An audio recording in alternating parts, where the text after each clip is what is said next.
Welcome, everyone. Welcome to the session for increased sales and conversion with PayPal best practices. So I'm Catherine Chang. I'm the Principal Product Manager for PayPal Express Checkout. And here my colleague, Pam Winding. She's the Senior Manager for Best Practices and Experience.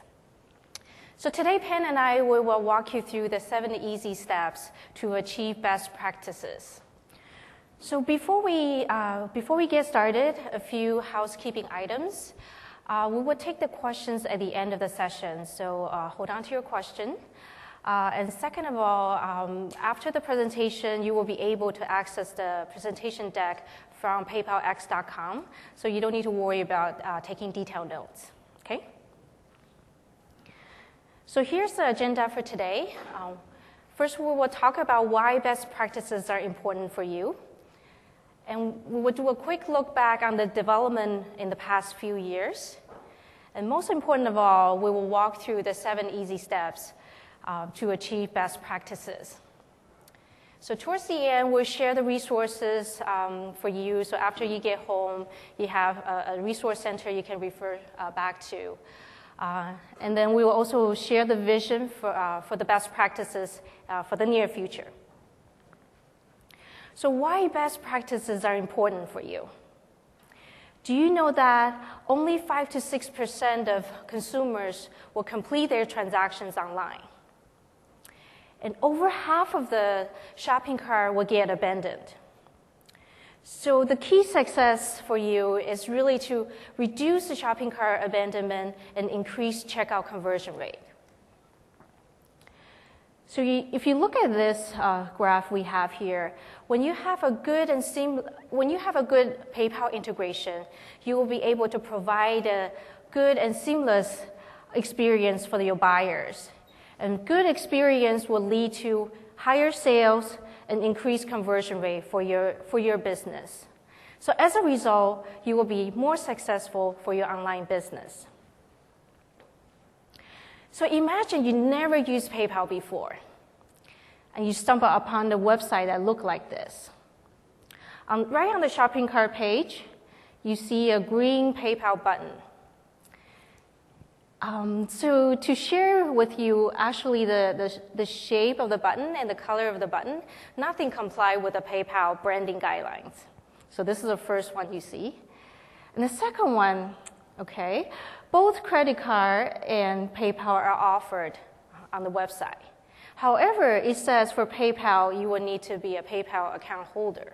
Is that true? It's not true. So the third website you came across, on the billing page, you were asked to choose between PayPal, credit card payments, and again, PayPal. Okay, things are getting very confusing now. At the fourth website, basically the merchant took the Google checkout button and turned that into a PayPal button. Look like this. So 4 distinct experiences in a short period of time while you browse on the internet.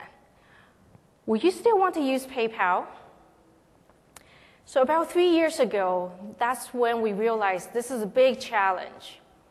There's so many different flavors and styles of PayPal integration out there that our consumers are getting very confused.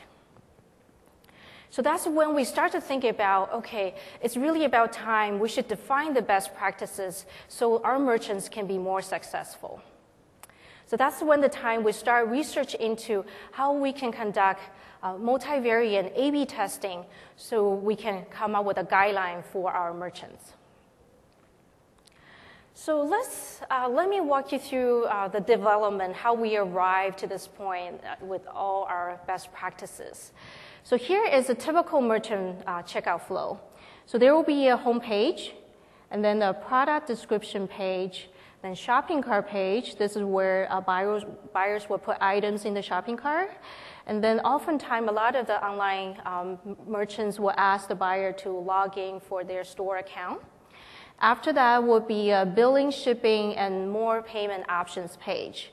And finally, once buyer complete the transaction, there will be a thank you, congratulations page. So initially, when we started looking into best practices, we were focusing on this more payment options page.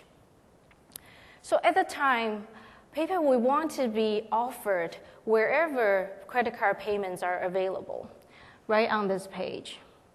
And very soon we realized that with all the pages before buyers get to the payment options page, a lot of them already drop off. They don't even see PayPal is offered. And a lot of people actually have money in their PayPal account, and they want to spend on your website. However, we don't message that early enough so people don't know they can use PayPal. They already drop off. So then we went back to the drawing board. We're thinking, okay, how we can present PayPal better and let our merchants to be more successful. So we introduced the PayPal Express Checkout shortcut, which we call the PayPal Express Checkout button right on the shopping cart page. So buyers, when they come to the shopping cart page, they will see, oh, PayPal is offered here. I can pay with my balance.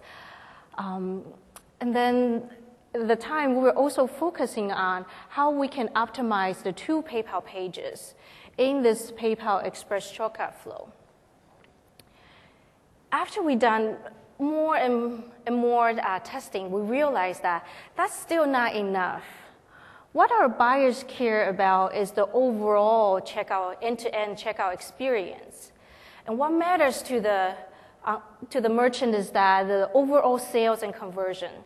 So that's when we refocus ourselves to look at the end-to-end checkout flow and see what best practices can really make an impact for our merchant in terms of driving higher overall sales and higher checkout conversion rate.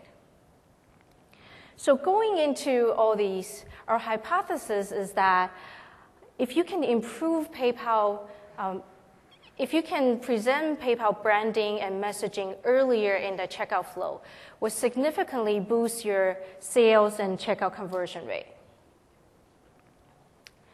So let's take a look of the methodology, how we did our testing. So in the past few years, we tested over 250,000 transactions across all the leading internet websites. And we are using the Armature test and target to conduct A/B testing on live merchant sites. So how that works is basically we will be working with live merchants who will test their recipe A versus recipe B. So that could be different elements on certain page of the checkout pages, and that's beyond just the PayPal pages. Then we compare the recipe A, recipe B, and see which one generate better results. In addition, PayPal, we are in a very unique position that we have visibility into merchants' overall performance. So what we did is we look at by industry. We will be able to identify the leading merchants, the merchants that are performing significantly better compared to their counterparts in the same industry and learn from their integration elements. So combining the success stories from our merchant and our A/B testing findings, we are able to come up with this very comprehensive best practices guidelines. So here are the key metrics we track. The first one is site conversion rate. What does it mean? It's basically the number of users that reach the confirmation page divided by the number of users that view the page that has been tested. So for example, if we're testing something on the shopping cart page, this will become the number of users that completed their transaction divided by the number of users that saw the shopping cart page. The second metric, PayPal conversion rate. This is more API metrics. It's calculated as the number of due express checkout call divided by the number of set express checkout call redirects. So what it means is the number of completed transaction divided by the number of payment attempts. And last but not least, sales. Sales, basically, we're monitoring merchants' overall sales volume, which will include the transaction volume through PayPal and the transaction volume through other payment methods. So I would say this is the most important metric for online merchants, and this is what we have, what we pay the most attention to going into all the A/B testing. So now I would like to transition to Pam, and she will walk you through the 7 easy steps for the best practices. Thanks, Catherine. So as you've seen, PayPal spent a lot of time doing both A/B testing, usability studies, surveys of our buyers and our sellers to really understand what are those key elements that can really optimize the checkout flow and increase sales and conversion for the seller and create a really great experience for the buyer.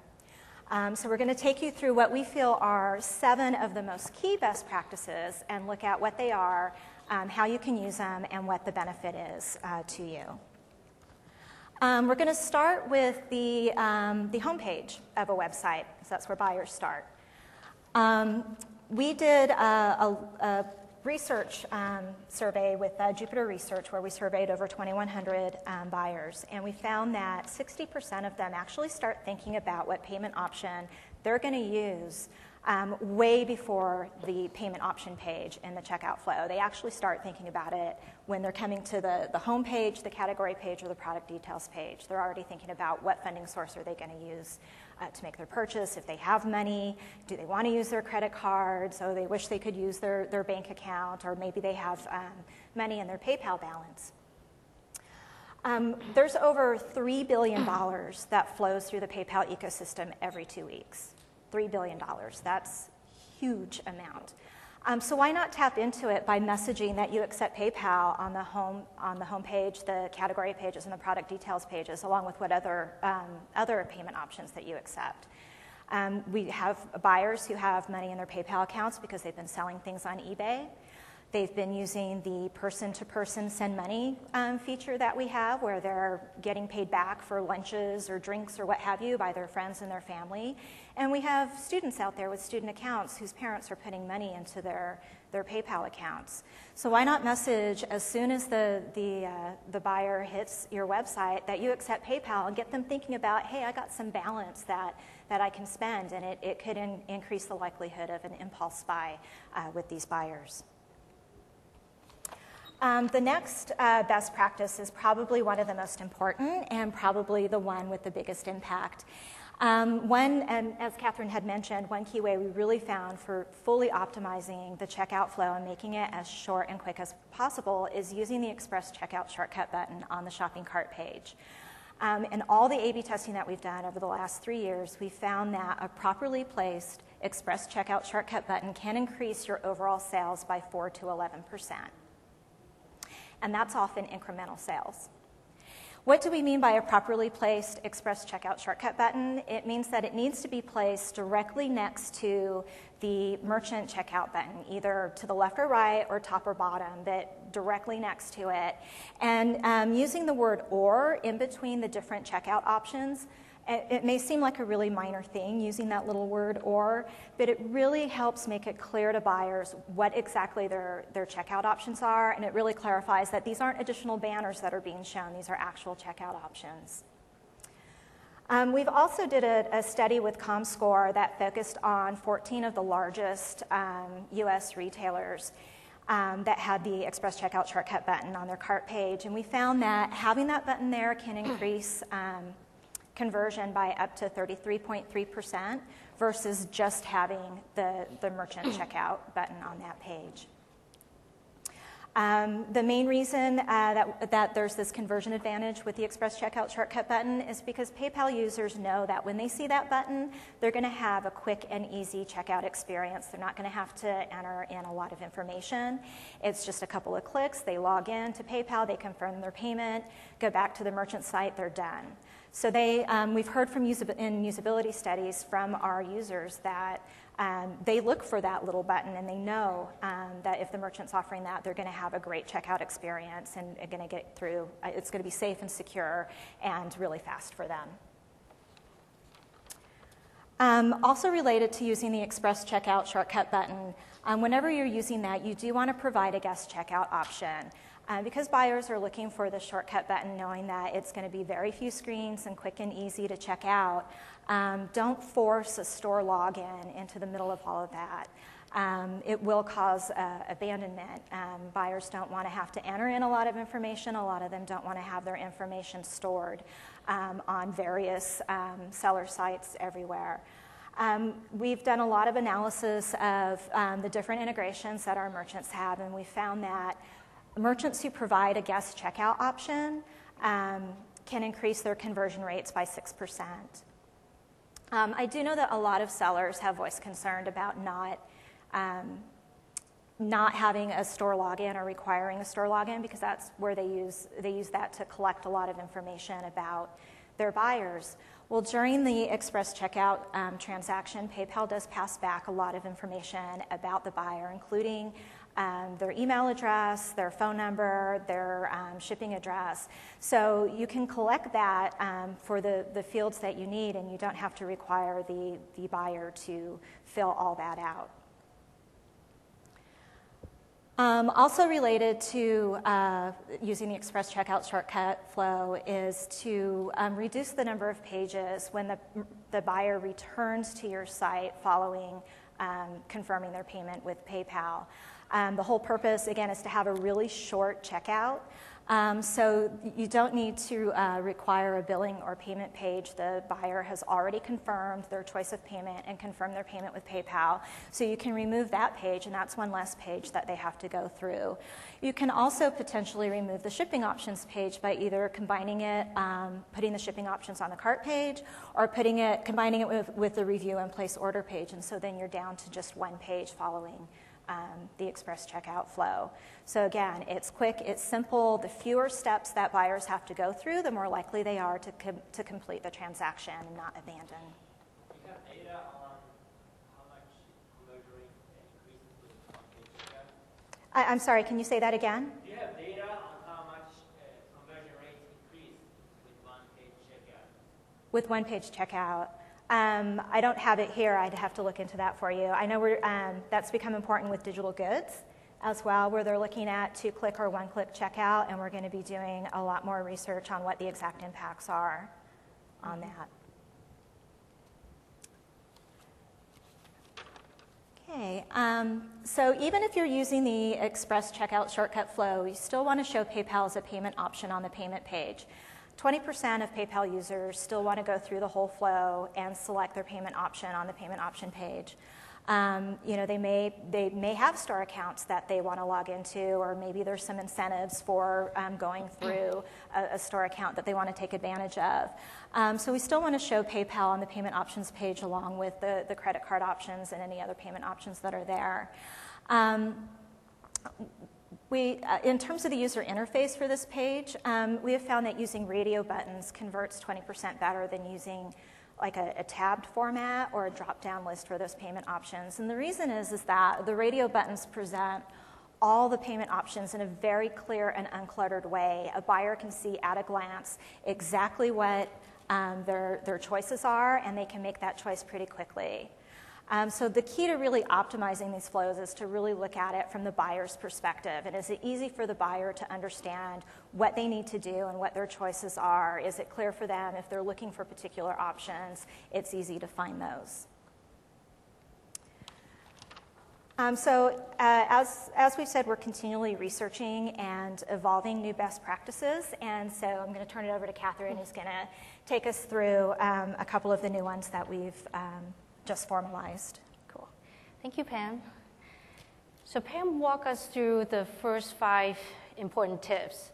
Moving on to tip number 6. So on the screen, you can see the left-hand side. This is the new PayPal enhanced checkout design.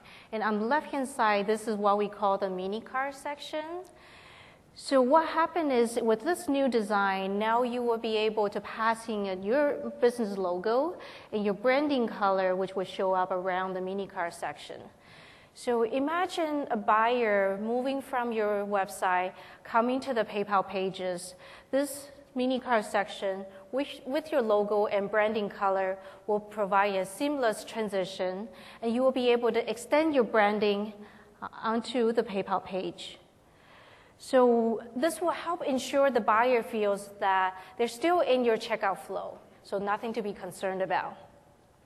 So one thing I want to highlight is that make sure your logo will be securely hosted, because you don't want this warning message to pop up in the checkout flow, which will raise some red flags, will jeopardize your checkout conversion rate. So moving on to tip number 7. So again, with the new PayPal enhanced checkout design, now you have more real estate you can use. Basically, in the mini cart section, you can display the shopping cart item details, tax, shipping, and total all together in this section. So last year, PayPal, we conducted a online research with a leading e-commerce brand. So what we found out was over 90% of the respondents, they much prefer the checkout experience that they can see the shopping cart item details when they are in the checkout step. So basically, we show them 2 flows. One is the checkout flow without any shopping cart item details, and flow B with this new design with all the shopping cart details. And they all much prefer going through this checkout flow. And they also claim that if the shopping cart information is presented to them, they're a lot more likely to complete the transaction because they have that comfort level. They know the exact amount they're about to commit to. So additional tips on this one. Oops. This one? Can I make a comment on this? Okay, go ahead. My experience, I'm not a very active merchant per se. I've been using it for nonprofits in which I participate. One of the user feedback we got is most people don't realize that you can pay with PayPal even if you don't have a PayPal account. They see the screen and they abandon, even though you have in small letters, you have a credit card. So that's a feedback to you guys. Okay. Because I have worked in 4 nonprofits, and that was the constant. Okay. You don't have a way to pay by credit card because they see the PayPal email password very prominently and then a very thin line about. Okay, so I know what exactly you're talking about. Thank you very much. That's very good feedback. So the very important part when we design this page, what we're showing here, this happened to be a login scenario, which means the buyer is cookied. We already know the buyer has a PayPal account. And if the buyer is not cookied, they wouldn't be shown with this page. They will see the what we call the billing version of the page. So it wouldn't be a login module here. We will have all the credit card fields open. Is that new or has that been? That has been the logic, yeah. Should be existing. But we can talk some more offline, yeah. Okay? Okay, so one more tip on this, tip number 7 is that whenever you get an opportunity, please make sure you cut down the work for your buyer. So if you already get the information from PayPal, don't ask your buyer to refill them again because that would be perceived as more work for your checkout flow. So now I'd like to transition back to Pam. Thanks, Catherine. So those are the 7 best practices that we think will have the biggest impact on conversion and sales and in creating a great buyer experience in the checkout flow. These are the ones that go the furthest in really optimizing and shortening that flow, and it can help decrease abandonment. So it's all about just really going through the flow yourself and looking at it from the point of view of the buyers. And knowing that buyers want quick and easy, we looked at those areas where we could make things shorter, make things clearer, and that's what became the basis of these 7 best practices. So we do have just a couple of more that we wanted to mention. The first one is about including surcharges and restrictions for buyers using PayPal, and that is don't do it. And that may seem like a no-brainer, but we've seen it happen a lot, and that will discourage people from using PayPal, especially those that have money in their PayPal accounts. Examples of surcharges or restrictions is passing on a convenience fee or some sort of surcharge for using PayPal, or requiring that they have a confirmed address in order to use PayPal, or delaying the shipment of purchases because of whatever they've purchased because they've used PayPal. And then we have a tip here at the end to use PayPal-hosted images. We can host the logos, the banners, the buttons for you so that you're always assured of having the latest and greatest PayPal banners, logos, and buttons. We're always working to continually find ways to optimize the experience and to improve our messaging and our branding. So by using PayPal-hosted images, you won't have to reintegrate these items if they happen to change. So it'll just save you time in the long run. We have some resources on PayPal.com that are free to you that you can use to further help optimize your e-commerce business and your websites. We have the PayPal Logo Center that has all the up-to-date logos and banners that you can use on your website, including if you're interested in using hosted images, all the code to do that. We also have a best practices microsite that has some detailed implementation instructions and user interface guides on these best practices and some additional ones.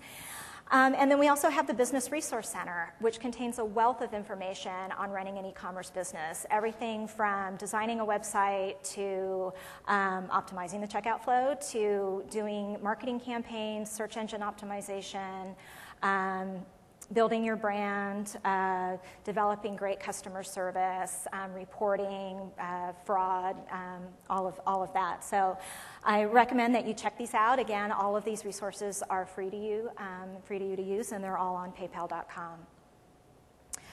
So now I'm going to turn it back to Catherine, who's going to wrap things up for us. Thank you, Pam. So now you learned about all 7 easy steps to achieve best practices.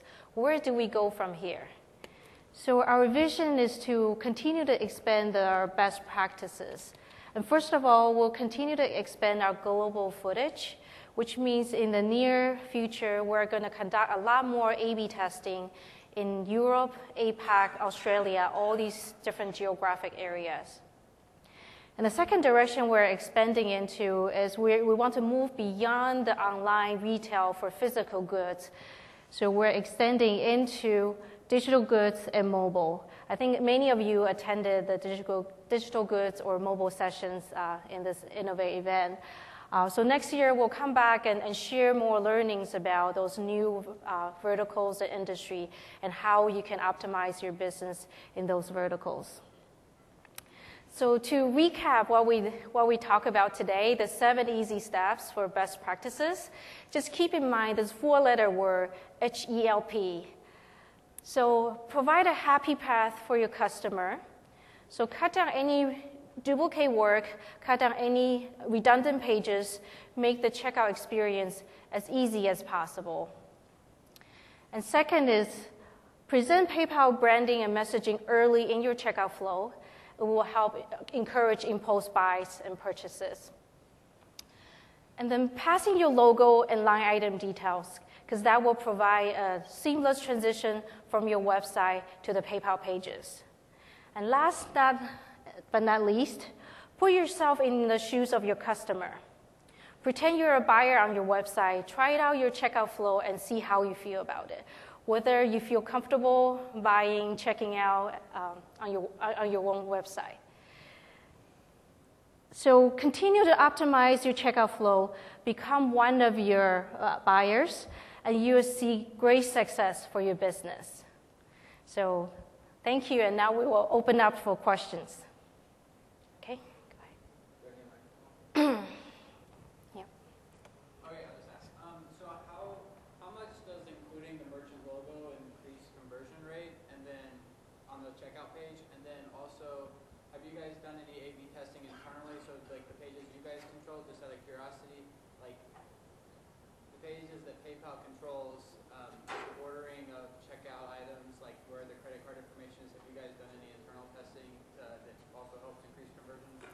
So I'll take the last question on the testing. We're continually doing usability studies. We do eye tracking studies. We do, what's that, neurological testing. And we do all kinds of different kinds of testing, quantitative studies, surveys of both merchants and buyers. It's part of our product development process. Do you guys publish any of that information? So, Or is it just like? I'll take the last question on the testing. We're continually doing usability studies. We do eye tracking studies. We do, what's that, neurological testing. Do Not currently, no. Yeah. And then what about the first question was the merchant logo. How much does that increase conversion, having that, passing that along to the checkout process? Passing the merchant logo to the PayPal pages? Yes.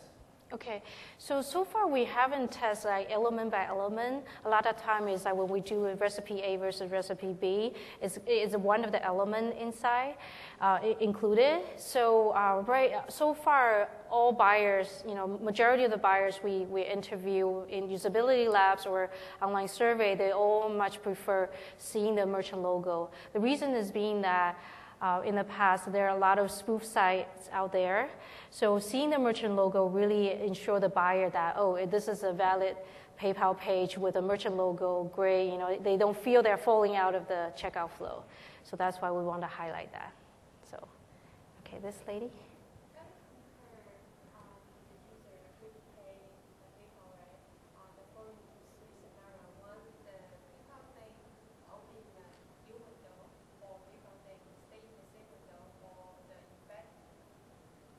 Can you repeat can we get a mic for the? Oh, okay. So you're comparing. So when they do the click the pay now, right? Mm-hmm. Supposed to go redirect to the PayPal workflow. So I'm wondering if the PayPal thing is open in the new window or in the same window or in the back window, which one has best user experience? Right now, when buyers click on the checkout button, it's always a new window pop up, right? Because it's going to be that page is controlled by PayPal. So right, that's the use case Pam mentioned about digital goods. So we're still doing more testing around that. So inline checkout, in context checkout is definitely the direction we want to move into. Yeah. Do you have data that best practices in America might be different for European users or Asian users? Do you have any advice you can give us? You're absolutely correct, and all the data that we presented today was based on testing in North America. So we're currently underway with doing testing in Europe. We've done a little bit in Australia, and as Catherine showed, we plan to expand the testing that we're doing. I know our customer research team this week is over in Europe doing a lot of usability testing there directly with buyers there. And so there is that recognition, and we want to get to a point where we understand, we fully understand the nuances in buyer behavior between different regions and can fully optimize the checkout flow based on those nuances. Even in America, do you see differences based on the subject background? Like data, religion, heritage? Yeah, that's interesting. No, that hasn't yet been part of any of the data that we've collected among the various different types of tests, but it's an interesting question. Anyone else? Questions? Feedback? Cool. So we will stay here for a little bit longer, just in case you have more questions that you prefer asking us privately. So a reminder, there's a general session from 4 to 5 p.m. So make sure you stay around for that. It will be, very exciting activity. Okay. Oh, it's upstairs on the 3rd floor. All right, thank you, everyone. Great, thank you. Thank you for coming. See you next year.